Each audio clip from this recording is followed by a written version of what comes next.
Bendito Deus e Pai de nosso Senhor Jesus Cristo, o qual nos abençoou com todas as bênçãos espirituais nas regiões celestiais em Cristo Jesus. Efésios 1:3. Pois bem, com essa introdução e com essa palavra, eu quero comentar com você hoje sobre Jesus de Nazaré. Para quem que Jesus de Nazaré veio e morreu na cruz? Qual era a sua finalidade dele vir e morrer na cruz para salvar quem? Já vou te respondendo. A sua geração. Pois bem, para não ficar só com a minha palavra, porque você pode pensar que eu estou achando, estou pensando, né? Estou filosofando. Não. Vou te mostrar que o que eu estou falando com você tem coerências. Gálatas 4:4, a palavra diz assim: mas quando chegou a plenitude do tempo, Deus enviou seu filho nascido de mulher, nascido sob a lei, para resgatar os que estavam debaixo da lei, a fim de que eles recebessem a adoção de filhos. Entenderam? Começaram a cair a ficha? A quem que Jesus de Nazaré veio salvar? Eu me lembro lá do capítulo 15 de Mateus, versículo 24. Você lê ali do versículo 19, 18 até o 24 para você entender melhor do capítulo 15 de Mateus, daquela mulher cananeia que estava com a filha horrivelmente endemoniada. Você tem noção, você que é mãe, que está me vendo, você que é mãe que está me assistindo, pensa um pouco. Você que é mãe, tem uma filha, tem um filho, e de repente esse filho seu está horrivelmente endemoniado, enfermo, sei lá, sentindo algum mal. E você desesperado já procurou todas as fontes de recurso e não consegue, porque o caso é espiritual. E aí vem falar de um Jesus que fazia cura, que estava realizando cura. E a mulher cananeia corre atrás dele, vai ao encontro dele. E quando ela aproximou, ela começou a gritar: Senhor, filho de Davi, tem misericórdia de mim, porque minha filha está horrivelmente endemoniada. E provavelmente a mãe estava chorando. Porque numa situação dessa, querido, você que é mulher aí, e você que é pai também, pensa bem, se fosse você no lugar daquela mulher, como estaria o seu estado emocional naquele momento? Sorrindo? Dando glória a Deus? Não, você estaria chorando e pedindo misericórdia também. E aquela mulher pedindo misericórdia. E o Senhor Jesus de Nazaré, infelizmente, não dando a mínima. Até que um dado momento, ela chegou aos pés dele e os discípulos disseram: Senhor, despede essa mulher, que ela está perturbando. Está perturbando aqui a igreja, né? Está perturbando o culto, né? Está perturbando o louvor, né? Está perturbando aqui o pregador, né? Está perturbando o andamento do culto, né? Da nossa igreja, se fosse hoje, né? E aí, Jesus, duramente, hein? Não se escandaliza. Duramente, disse aos discípulos: eu não vim buscar senão as ovelhas perdidas da casa de Israel. Com essa mulher aí, com a sua filha, não tem nada a ver. É o retrato da religião evangélica hoje, no Brasil e no mundo. Entra no culto deles e começa a pedir socorro, para ver se logo não aparece um segurança e te tira para fora. Te põe lá fora. E se insistir, olha lá que ainda leva certo? Pois bem, e então Jesus de Nazaré, querido, me parece, não é que me parece, aqui indica, está claro, Jesus de Nazaré, apesar de ser Jesus, Filho de Deus, ele tinha uma natureza carnal também, porque não tem cabimento, não tem lógica. Você se coloca no lugar daquela mulher e de repente você se encontrar com Jesus de Nazaré, ao vivo e a cores, como diz o ditado, né? Ao vivo e a cores. E aí você pede socorro e ele nem olha para você, mas vira para o discípulo. E o discípulo diz: despede essa mulher, despede esse homem aí, manda essa pessoa embora, manda essa mãe e caçar recurso em outro lugar. Como é que você ficaria se fosse você? Então parece que Jesus de Nazaré veio predestinadamente para buscar as ovelhas perdidas da casa de Israel. E hoje nós vimos, lamentavelmente, se oferecendo Jesus de Nazaré por aí. Quem quer aceitar Jesus? Levanta sua mão. Primeiro que não tem nenhuma base bíblica, né? Jesus nunca no seu ministério saiu nos seus dias, no seu ministério, nas multidões, dizendo ao povo: quem quer me aceitar aí, levanta a mão. Eu amo vocês. Quem quer me aceitar? Onde está escrito?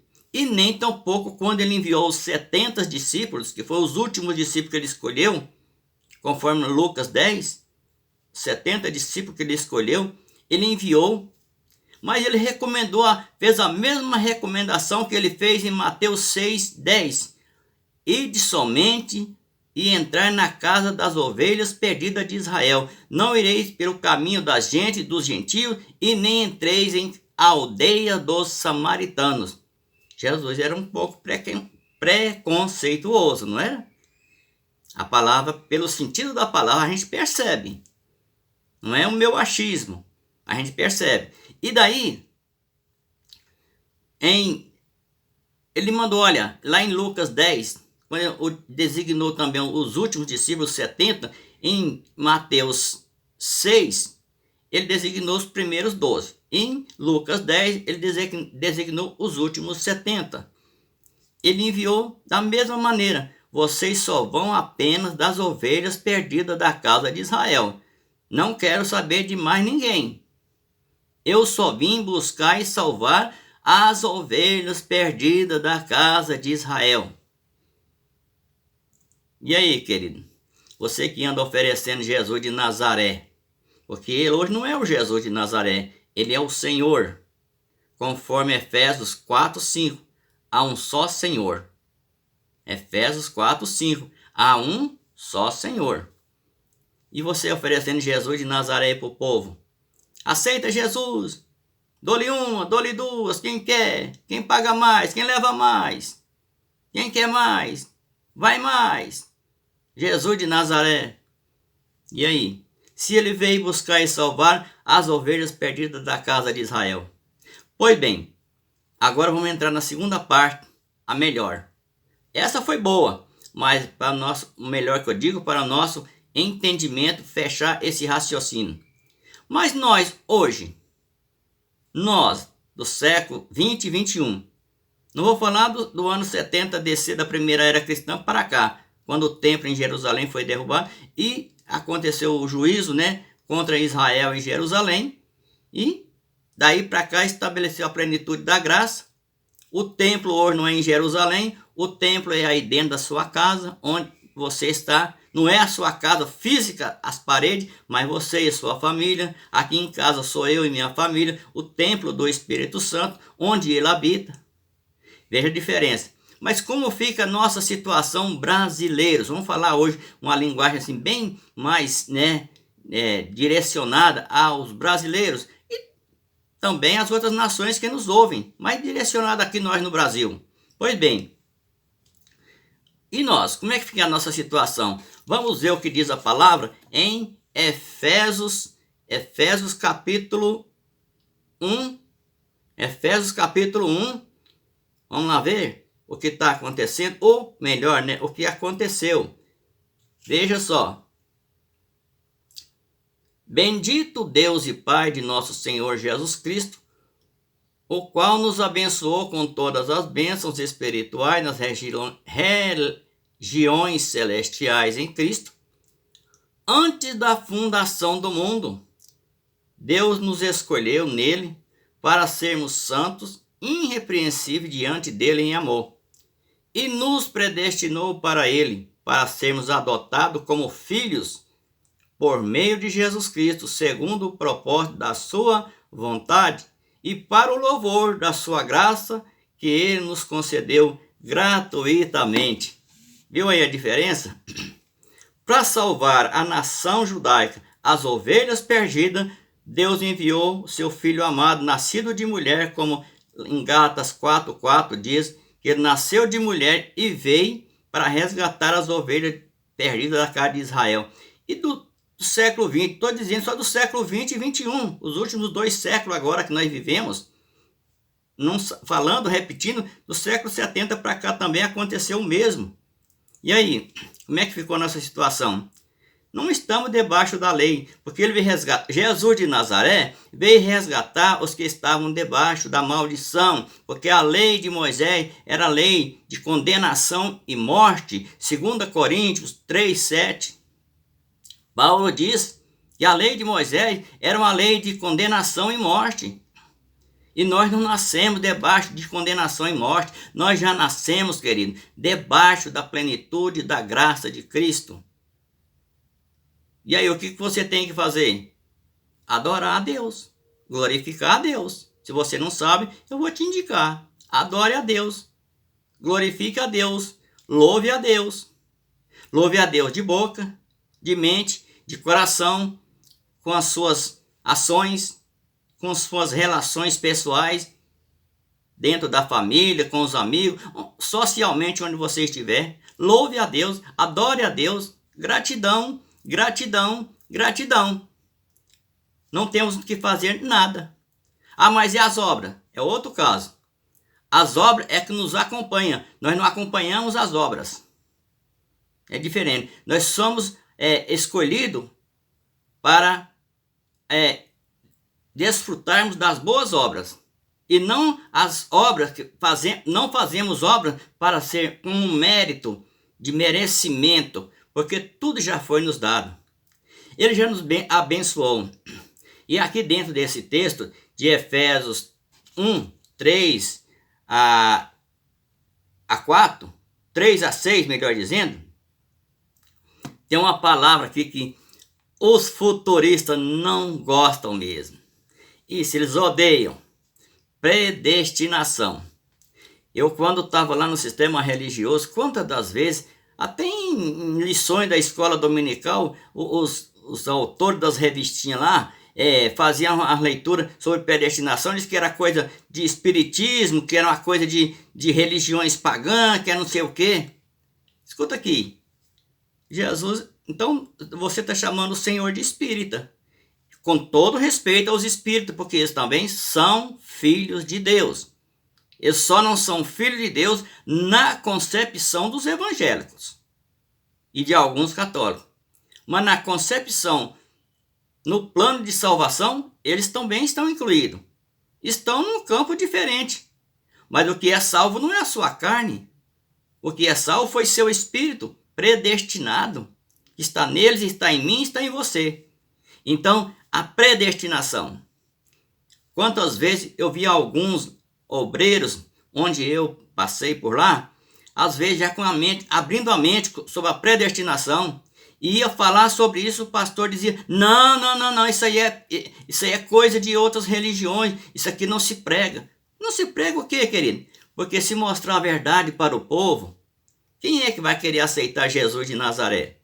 Se já é salvo, eleito, santificado, purificado, já nasceu perfeito, perfeitamente, é isso que você é, que diz a palavra, e nos predestinou para sermos adotados como filho, por meio de Jesus Cristo, segundo o propósito de sua vontade, e para o louvor da sua graça que ele nos concedeu gratuitamente. Vejamos aqui ainda, antes da fundação do mundo, Deus nos escolheu nele para sermos santos, irrepreensíveis diante dele em amor. Você sabe o que é irrepreensão? Que não merece ser repreendido, ser corrigido. Então, a palavra te trata de pessoas, de santos irrepreensíveis. É assim que a palavra do Evangelho de Cristo, da graça de Cristo, do ministério do Espírito da graça, vê em você. E não como um pecador qualquer. Ou não existe nenhum pecador, né? Porque os que são eleitos já não são pecadores, são santos e irrepreensíveis diante dele em amor. Ah, eu não concordo. Problema seu. Se você concordar, ele continua sendo Deus. Se você não concordar, você continua sendo eleito, salvo, santo e irrepreensível. A sua opinião não vai mudar a direção do plano de Deus, daquilo que já foi estabelecido por ele.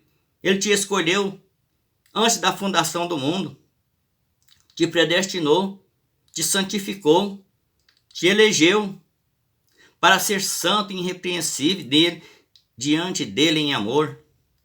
E aí alguém, porque se os religiosos mostram isso para o povo, quem é que vai querer levantar a mão e aceitar Jesus? Aceitar não tem sentido, porque o Jesus de Nazaré veio no seu dia para as ovelhas perdidas da casa de Israel. Não veio para salvar a nação hoje. Hoje ele é o Senhor, não é o Jesus de Nazaré mais. Efésios 4, 5 diz, há um só Senhor. Pois bem, fique com essa palavra. Muito obrigado por sua atenção.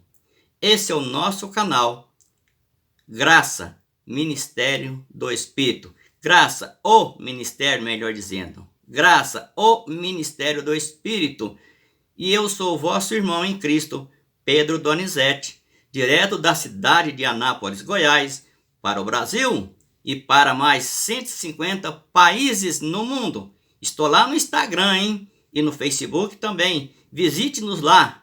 Vamos compartilhar essas mesmas mensagens, essas mesmas ideias eternas que o Senhor pôs na nossa mente e no nosso coração. Eu estou usando o termo nosso, porque na minha e na sua vida também. Pois bem, inscreva-se no canal também, por favor. Nos ajude a disseminar essa semente do Evangelho Eterno da Graça de Cristo. Inscreva-se.